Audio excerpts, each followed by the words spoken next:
Hello students, I am Dr. Amit Bhatnagar, working as Senior Research Officer in the Department of Agronomy at GB Pant University of Agriculture and Technology, Pantnagar, Uttarakhand. Statistical design में आज हम discuss करेंगे split plot design and we have discuss about RBD, factorial RBD, CRD and split plot design. जिन students ने इन design के lectures को नहीं देखे हैं वो इन लेक्चर्स को ज़रूर देखें, तभी आपको ये डिज़ाइन अच्छी तरह से समझ में आएंगी। और अगर नहीं देखें तो इनका लिंक मैं डिस्क्रिप्शन बॉक्स में दे दूंगा। अदरवाइज़ आप प्लेलिस्ट में जाकर के भी स्टैटिक्स के प्लेलिस्ट में लेक्चर्स हैं, आप उनको देख सकते हैं। So this split plot design is used when there are 3 factors. In general, we discussed that 2-factor design like factorial RBD, but there may be 3 factors. 3 factor हो सकते हैं जिसकी हम स्टडी करते हैं। स्प्लिट प्लॉट डिज़ाइन में भी हमने देखा था कि we discussed about 2 factors, and in case of split plot design, 1 factor require large plot size and second one can be accommodated in small plot. तो अगर 2 फैक्टर हों और जिसमें एक फैक्टर को हमें लार्ज प्लॉट में चाहिए करना पड़ता है क्योंकि वो छोटे प्लॉट में एडजस्ट नहीं हो सकता, और दूसरे को हम छोटे प्लॉट में एडजस्ट कर लेते हैं, वहाँ हम स्प्लिट प्लॉट डिज़ाइन यूज़ करते हैं। Same condition is here that 1 factor cannot be accommodated in large plot and there are also 2 other factor. तो एक फैक्टर तो ऐसा है जिसको हम लार्ज प्लॉट में को ही कर सकते हैं, छोटे प्लॉट में नहीं कर सकते, और 2 फैक्टर उसके साथ और हैं। अगर केवल 2 ही फैक्टर होते तो हम स्प्लिट प्लॉट डिजाइन कर लेते, लेकिन यहाँ कंडीशन क्या है, 3 फैक्टर्स की है। तो in this case split plot design is used and 1 factor require large plot. तो ये हम डिस्कस कर चुके हैं स्प्लिट प्लॉट डिज़ाइन में। तो जिन स्टूडेंट्स ने इस लेक्चर को नहीं देखा है वो ज़रूर स्प्लिट प्लॉट डिज़ाइन के लेक्चर को देखें। And here are 3 factors and 2 factors can be accommodated in small plot. Then this design is used split plot design and we can say it is double split plot design. तो यहाँ आप इस बात का अंतर समझ लें कि स्प्लिट प्लॉट डिज़ाइन कहाँ यूज़ करते हैं और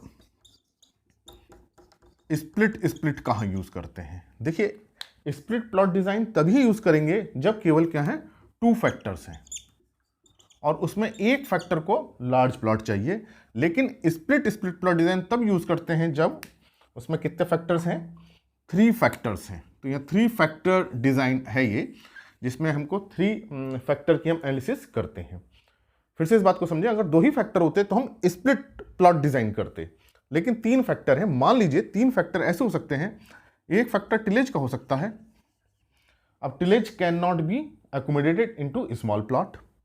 Then another factor may be, for example, nitrogen. It can be accommodated into small plot. And third factor may be variety, which can be shown in small plots. तो 3 factors हो गए। तो यहाँ देखिए, large plot इसको चाहिए and these 2 can be accommodated into small plot or medium plot. Okay, then split plot design is used. Suppose केवल एक यही फैक्टर होता या नाइट्रोजन होता टिलेज के साथ, then we should use split plot design. अगर मान लीजिए टिलेज और वैरायटी होता तब हम क्या करते, स्प्लिट प्लॉट डिजाइन।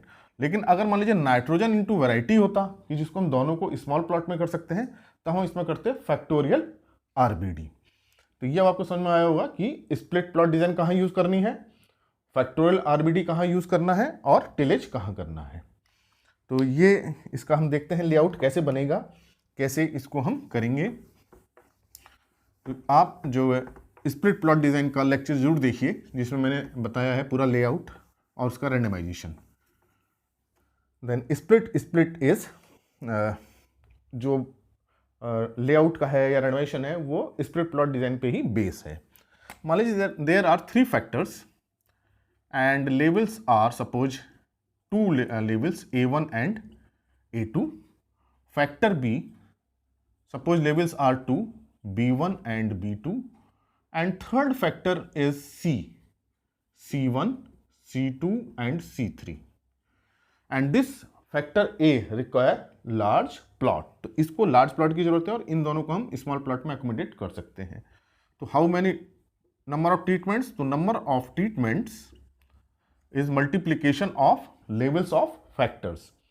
तो हमारे देखिए फैक्टर्स तो 3 हैं, मान लीजिए इसको टिलेज, नाइट्रोजन, वैरायटी, लेकिन जो नंबर ऑफ ट्रीटमेंट्स होते हैं that is multiplication of levels.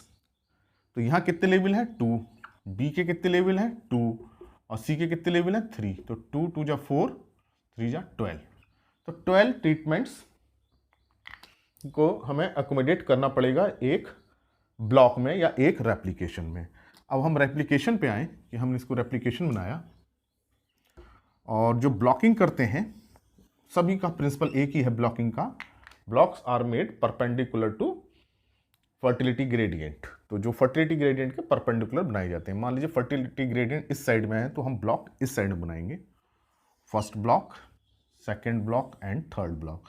This is first block, this is second block and this one is third block, and this is one of the main basic principles of experimental design. तो इसको बोलते हैं हम local control भी कहते हैं, और इसी ब्लॉक के अंदर हम सारे ट्रीटमेंट्स को अकोमोडेट करेंगे। That's why this block is treated as or called as replication. So this is replication 1, this is replication 2 and this is replication 3. अगर हम एक ब्लॉक में सारे ट्रीटमेंट्स को अकोमोडेट कर दें तो वो ब्लॉक क्या बन जाता है, रेप्लिकेशन बन जाता है। अब देखिए हमें क्या करना है इसमें, पहले जो पहला ब्लॉक, जो पहले रेप्लिकेशन है उसमें मेन जो फैक्टर है जिसको लार्ज प्लॉट चाहिए उसके कितने लेवल्स हैं 2, तो हम इसको 2 पार्ट्स में कैटेगराइज कर देंगे। देन ये कहलाएगा main plot, this is sub plot and this is sub plot, जिसको हम सबसे छोटे में प्लॉट्स में ले जाएंगे। तो अब इसको हमने कहा main plot, this is main plot. Then B इसको हम सब प्लॉट बोलेंगे, this is known as sub plot. तो सब प्लॉट कितने हैं 2, तो इसको हमें 2 पार्ट्स में डिवाइड करना पड़ेगा, इस मेन प्लॉट को और इसको, तो 2 पार्ट्स हो गए। Then this one C is called as sub plot, sub plot, and in case of split plot design there are only 2 plot, main plot and sub plot, but in case of this double split there are 3 plot, main plot, sub plot and sub plot। तो कितने हैं 3 हैं, तो इसका मतलब हमको हर इस category को 3 में डिवाइड करना पड़ेगा, 1 2 3 इस तरह से। ये देखिए 3 पार्ट्स में करना पड़ेगा इसको, 1 2 3। तो ये देखिए कि यहां से यहां तक अगर हम इसको कहें this is main plot, main plot 1 and main plot 2, तो 2 मेन प्लॉट हो गए। देन देयर आर 2 सब प्लॉट, फर्स्ट सब प्लॉट ये रहा मेन प्लॉट में ही, और ये भी क्या है सेकंड सब प्लॉट। इसी तरह से इस वाले में ये सब प्लॉट है और ये सब प्लॉट है। देन थर्ड वन जो हमारा है सब प्लॉट, तो ये जो है ये सब प्लॉट हैं, ये सब प्लॉट हैं, सब इसको हम कहेंगे सब। तो इसका मतलब जो आखिर में जो लास्ट में बना वो क्या है, सारे सब प्लॉट हैं। तो अब इसका रेंडमाइजेशन कैसे करेंगे, तो देखिए 2 मेन प्लॉट हैं A1 एंड A2, तो रेंडमाइजेशन कर देंगे। तो A1 को इसको मैं हटा दे रहा हूँ, समझ जाइएगा, ये सब प्लॉट हैं एवरी प्लॉट। तो A1 को हम रेंडमाइज करेंगे तो इसमें देंगे या इसमें देंगे, तो यहाँ तक करना है। तो हमने मान लीजिए A1 को यहाँ दे दिया, तो इस पूरे प्लॉट में A1 रहेगा, A1 A1 A1, और इसमें हम फिर A2 देंगे, तो यहाँ से यहाँ तक A2 रहेंगे, second main plot, A2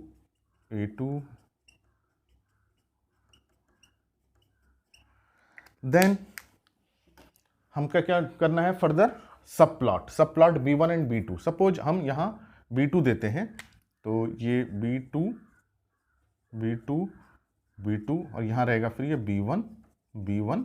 B1। इसी तरह से हमको क्या करना है कि ये जो हमने 2 पार्ट किए हैं इसमें B1 B2 हम रेंडमाइज करेंगे। मान लीजिए हम इसमें B1 दे देते हैं, B1, now B2। Then third is sub plot. तो अब हम क्या करेंगे, C1 C2 का रेंडमाइजेशन करेंगे। तो ये पूरा जो बना सब प्लॉट में इसमें रेंडमाइजेशन करेंगे। Suppose C1 C2 C3, C1 C2 C3, C1 C2 C3 C1 C2 C3। तो ये हमारा पूरा एक ब्लॉक बना रेप्लिकेशन, जिसमें हमने मेन प्लॉट थे, सब प्लॉट थे एंड सब प्लॉट। तो ये जो लेआउट है ये स्प्लिट प्लॉट का लेआउट है, जिसमें हमने किस तरह से एनिमेशन करते हैं। पहले पूरे ब्लॉक को उतने पार्ट में बांटते हैं जितने की मेन प्लॉट है। यहाँ कितने मेन प्लॉट्स हैं? There are 2 main plots, that's why whole block is divided into 2 main plot, this one and this one. Then main plot is divided into subplot equal to number of second factor. तो second factor कितना है? b है, इसके कितने levels हैं? 2 हैं। तो main plot को हम कितने पार्ट में बांटा? हमने 2 पार्ट्स में बांटा। तो जिसका एक पार्ट तो ये है, यहां से यहां तक है देखिए, और सेकंड पार्ट दिस वन। अब सब प्लॉट को हम कितने प्लॉट में बांटेंगे? जितने लेवल सब प्लॉट के हैं। तो कितने हैं? 3 हैं। तो हमने किसमें बांटा? इस पूरे को 3 पार्ट में बांटा और इसको भी तीन पार्ट में। तो ये इस तरह से हमारा लेआउट बनता है। तो ये डिजाइन हमको कहाँ यूज करनी है? जहां 3 फैक्टर्स हैं और एक फैक्टर को छोटे प्लॉट में अकोमोडेट नहीं कर सकते हैं। अगर तीनों ही फैक्टर ऐसे हों जिनको हम तीनों को ही छोटे प्लॉट में अकोमोडेट कर सकते हैं, तो वहां फिर हमको फैक्टोरियल आरबीडी डिजाइन यूज करनी चाहिए। सबसे ज्यादा प्रिसीजन जो होता है फैक्टोरियल आरबीडी डिजाइन का ही होता है, क्योंकि जब हम स्प्लिट प्लॉट में जाते हैं या स्प्लिट प्लॉट डिजाइन में जाते हैं तो मेन प्लॉट को देखिए बहुत बड़े प्लॉट हो गए यहां से यहां तक। उससे छोटा प्लॉट कौन सा है? सब प्लॉट। और सबसे छोटा प्लॉट कौन सा? सब प्लॉट। तो जैसे जैसे प्लॉट छोटा होगा उसकी होमोजेनिटी बढ़ेगी, प्रिसीजन बढ़ेगा। तो यहां क्या होगा? मेन प्लॉट का प्रिसीजन कम होगा, उससे ज्यादा प्रिसीजन सब प्लॉट का होगा क्योंकि उसके प्लॉट छोटे हो गए हैं, और सबसे ज्यादा प्रिसीजन किसका होगा? सब प्लॉट का होगा क्योंकि उसका प्लॉट साइज छोटा है। अगर हम इसी को फैक्टोरियल आरबीडी में करते हैं तो सारे प्लॉट्स इक्वल साइज के होते हैं, क्योंकि हम 12 कॉम्बिनेशन बनाते और 12 के हम T1 से T12 नाम देते। अभी देखिए 12 प्लॉट हैं, 1 2 3 4 5 6 7 8 9 10 11 12। तो हम T1 से लेके T12 तक यहाँ पूरा रैंडमाइजेशन कर देते। A1 के साथ B1 का C1 कॉम्बिनेशन, फिर A1 B1 के साथ C2 combination, A1 B1 C3 combination, इस तरह से A2 का B1 C1 के साथ combination, A2 B1 C2 combination, इस तरह से कॉम्बिनेशन 12 ही बनते और यहाँ उसको कर देते। तो इन case of factorial RBD plot size remain same for all the factors, तो उस केस में सभी का प्रिसीजन बराबर होता। तो इसलिए स्प्लिट प्लॉट डिजाइन में स्प्लिट में और स्प्लिट प्लॉट डिजाइन दोनों में ही प्रिसीजन फैक्टोरियल आरबीडी से कम हो जाता है। अब इसकी एनोवा देख लेते हैं कि एनोवा में डिग्री ऑफ फ्रीडम इसकी इंपॉर्टेंट है कि कैसे इसकी निकालते हैं। तो देखिए मान लीजिए 3 फैक्टर्स हैं A B C and A is in main plot, B is in sub plot and C is in sub plot. तो उस केस में क्या होगा? Source of variation, degree of freedom, then sum of square, then mean sum of square, then F value. ये मैं हर बार आपको बताता हूं कि source of variation, degree of freedom, sum of square क्या है? सम ऑफ स्क्वायर कैलकुलेशन से करते हैं, बड़ी कैलकुलेशन होती है। मीन सम ऑफ स्क्वायर कैसे निकालते हैं? सम ऑफ स्क्वायर में डिग्री ऑफ फ्रीडम को डिवाइड कर दीजिए। और एफ वैल्यू कैसे निकालते हैं? जो mean sum of square treatment का निकाला है उसको हम किससे करते हैं? MS mean sum of square error से डिवाइड करते हैं, तो हमारा एफ वैल्यू निकलती है। केवल अभी आप इतना समझिए कि सोर्स ऑफ वेरिएशन क्या है और इसकी डिग्री ऑफ फ्रीडम कितनी है, उसको हम धीरे धीरे समझ में आएगा। तो देखिए पहला किसी भी उसमें सोर्स ऑफ वेरिएशन जो होता है वो रेप्लिकेशन है, okay, and it's degree of freedom is R-1। Second source of variation is main plot factor, main plot. तो हमने मेन प्लॉट में A रखा है, तो इसके जितने लेवल्स हैं उसको हम देखेंगे। फिर जो तीसरे नंबर पे आएगा मेन प्लॉट एरर, तो ये मेन प्लॉट एरर या मेन एरर जिसे हम कह सकते हैं, इस तरह से इसे डिनोट करेंगे। फिर फोर्थ नंबर पे रहेगा सब प्लॉट, जिसको हम B लेवल में कह रहे हैं, बी फैक्टर कह रहे हैं, इसके लेवल्स B हैं। देन देखिए जब ये आएगा तो यहाँ जब हम A में B देंगे तो A और B का इंट्रैक्शन आएगा, A इंटू B इंट्रैक्शन रहेगा। और फिर इसकी एरर आएगी sub plot error, sub plot error, इसको इससे डिनोट किया। फिर factor C, sub plot factor, sub plot factor that is C. फिर देखिए जब सब प्लॉट बनाएंगे तो अब ए के अंडर में हमने बी बनाया था और बी के अंडर में सी बनाया था, तो अब सी क्या करेगा, ए के साथ इंटरेक्शन करेगा, सी बी के साथ इंटरेक्शन करेगा और फिर तीनों का इंटरेक्शन होगा। तो ये समझना आपको जरूरी है। तो यहाँ जो है इंटरेक्शन किसका आएगा, पहले ए इंटू सी, फिर इसका आएगा बी इंटू सी, फिर आएगा A into B into C. Then errors, sub plot error, sub plot error that is C, हम इसे कह सकते हैं। And last one is total error, या टोटल एरर तो नहीं, टोटल जो है डिग्री ऑफ फ्रीडम कितनी होगी। तो यहाँ अगर हम ध्यान से देखें तो 3 जो है एरर आती हैं इसमें, main error, sub plot error and sub plot error. Factorial RBD में केवल एक ही एरर होती है, स्प्लिट प्लॉट डिजाइन में 2 एरर होती हैं, and in case of split plot design there are 3 error. तो ये क्वेश्चन पूछा सकता है, in which design there are 3 error, so that design is split plot.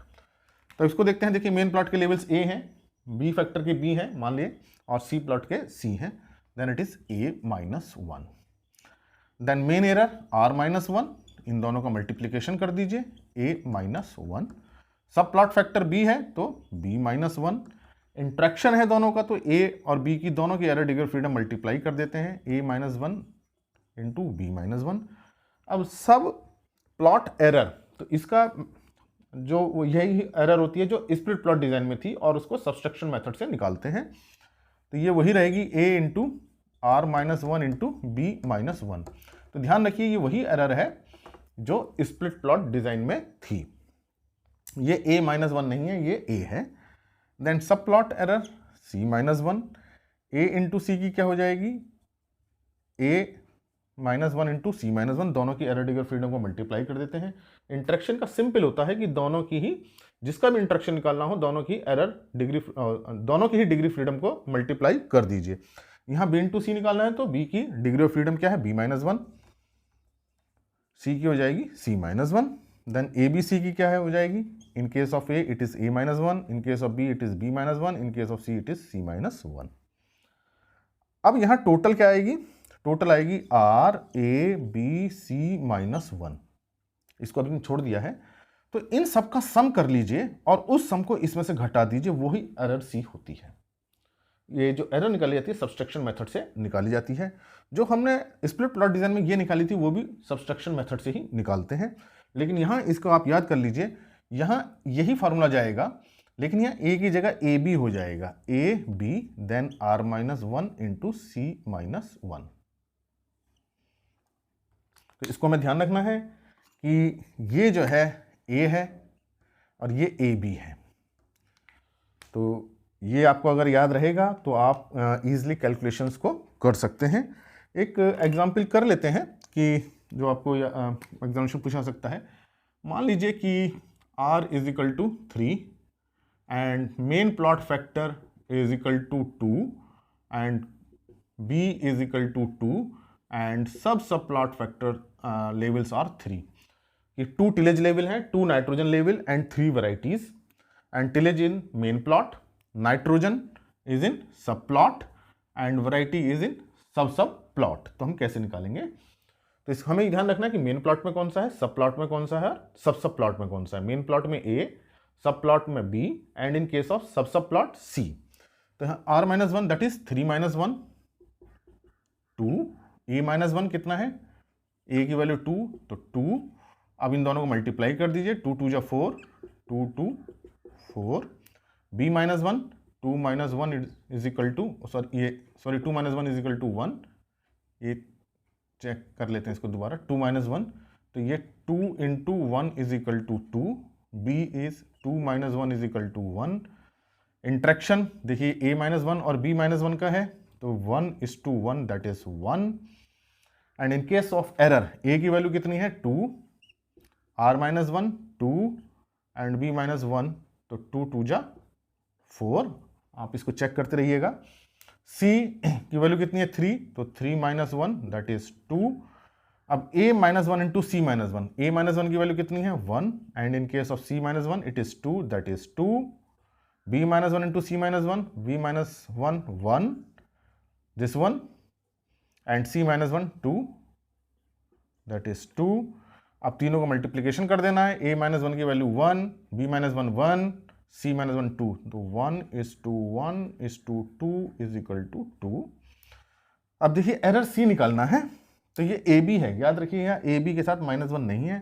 a की वैल्यू कितनी है 2, b की वैल्यू 2, r माइनस 1 2, c की वैल्यू c माइनस 1 की वैल्यू देखिए r माइनस 1 की वैल्यू 2 है, c माइनस 1 की वैल्यू हम देख लें 2 है, तो ये हो गया 2 2 जा 4, 2 जा 8, 2 जा 16। तो इसको ध्यान से देख लें फिर से, a की वैल्यू 2, दिस वन, b की value 2, this one, then r minus 1 that is 2, then c minus 1 that is 2, तो ये 16। अब इसको देख लें, इसको कितना आता है r, total degree of freedom कितनी है, r की वैल्यू 3, a की वैल्यू 2, b की वैल्यू 2, c की वैल्यू 3 माइनस 1, तो कितना हो गया 3 2 जा 6, 6 2 जा 12, 12 3 जा 36, 36 माइनस 1 35। तो ये इस तरह से पूछी जा सकती है कि वैल्यू देखिए एरर डिग्री ऑफ फ्रीडम कितनी कितनी है। फिर सम ऑफ स्क्वायर निकाला जाता है कैलकुलेशन से, फिर मीन सम ऑफ स्क्वायर निकाल लिया जाता है, सम ऑफ स्क्वायर जो भी आया है डिग्री ऑफ फ्रीडम से डिवाइड करके, फिर एफ वैल्यू जिसकी भी निकालनी होती है उसका एमएस ट्रीटमेंट लेते हैं और एमएस एरर से डिवाइड कर देते हैं। तो यहाँ देखिए जो इम्पॉर्टेंट बात है, अगर हमको ट्रीटमेंट ए के लिए निकालना है तो एम एस ट्रीटमेंट निकालेंगे। एम एस ट्रीटमेंट कैसे निकालेंगे, सम ऑफ स्क्वायर यहाँ से निकालेंगे, सम ऑफ स्क्वायर इसका, और डिग्री ऑफ फ्रीडम किससे डिवाइड करेंगे 1 से करेंगे, तो मीन सम ऑफ स्क्वायर आ जाएगा, और इसको डिवाइडेड एम एस एरर से करेंगे, एम एस एरर ए से करेंगे। तो अब यह ध्यान रखना इस बात को कि ये देखिए इसकी एरर यहाँ पे आ रही, तो ये ए को कवर करेगी, और ये जो एरर है ये बी और ए बी को कवर करेगी, एरर बी ये इसको कवर करेगी, और ये जो एरर सी है ये इन सब को कवर करेगी। तो बी के लिए क्या हो जाएगा एम एस, इसको थोड़ा सा देख लें इसको, एम एस ट्रीटमेंट ये ए था, M S B divided by M S error B, ये किसको करेगा, ये बी को भी करेगा और ये ए भी को भी करेगा, एम एस एरर ए। और एम एस और जो एरर सी है वो जो हम ट्रीटमेंट सी की वैल्यू निकालेंगे, ए इंटू सी की निकालेंगे, बी इंटू सी की निकालेंगे, ए इंटू बी इंटू सी की निकालेंगे, उसके लिए एरर सी कवर करेगा। तो ये आपको थोड़ा सा हो सकता है टिपिकल लग रहा हो, लेकिन चीज़ें धीरे धीरे समझ में आएंगी। हमको एम एस ट्रीटमेंट जिस ट्रीटमेंट का निकालना है तो हम देखते हैं कि उसके नीचे कौन सी एरर है, उसी से हम डिवाइड करके निकालते हैं। तो ये जब इसकी बाद में कभी कैलकुलेशंस करेंगे तो आपको और अच्छा समझ में आएगा। तो यहाँ केवल आप डिग्री ऑफ फ्रीडम समझें कैसे निकाली है, उसका लेआउट कैसे बनता है, कहाँ इसको यूज़ किया जाता है। तो ये मैंने आपको बताया स्प्लिट डिज़ाइन के बारे में। अगर ये लेक्चर आपको अच्छा लगा हो तो इसे लाइक करें, शेयर करें, अगर चैनल सब्सक्राइब नहीं किया तो सब्सक्राइब करें। Thank you very much.